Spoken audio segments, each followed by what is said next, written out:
Stop. Listen carefully, because what I'm about to share connects one of the greatest trials in human history to events unfolding before our very eyes. This is not just a story. This is a warning. The Prophet Muhammad, peace be upon him, warned us about Al-Masih ad-Dajjal, the false Messiah, who will appear near the end of times. But have you ever wondered, what role does Israel play in this story? The Dajjal's mission. The Dajjal is not just a random figure. He is the final deception before the final hour, a master manipulator claiming divinity, performing false miracles, and seeking global control. The Prophet, peace be upon him, described him vividly, blind in one eye with the word kafir, disbeliever, written between his eyes. His mission? To own your mind, to own your heart, to own your soul, the land connection. The hadith in Sahih Muslim tells us the Dajjal will travel the entire earth, except for Makkah and Medina.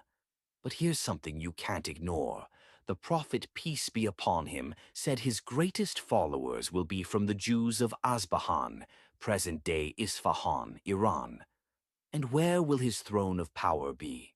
The land of Palestine. Why? Because historically and spiritually, Jerusalem is the beating heart of prophecy for Muslims, Christians, and Jews. The Dajjal knows that whoever controls Al-Quds controls the narrative.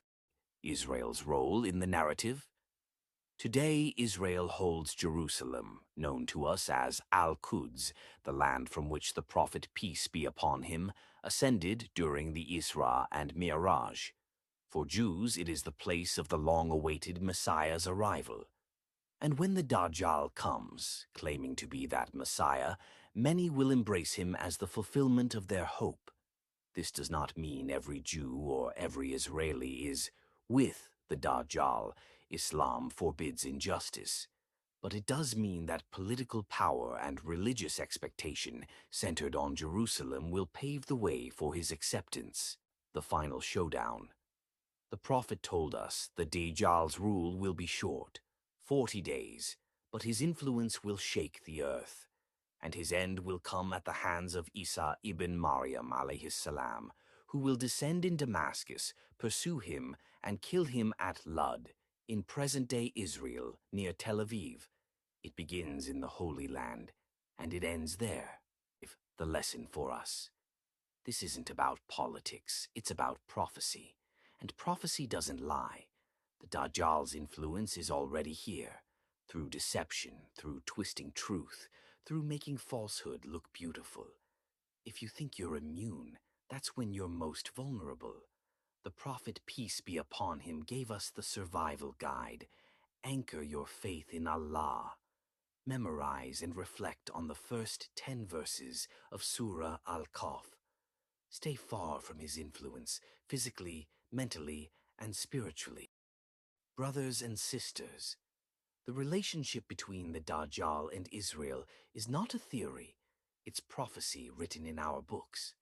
We can't stop the prophecy from unfolding, but we can choose our position when it does.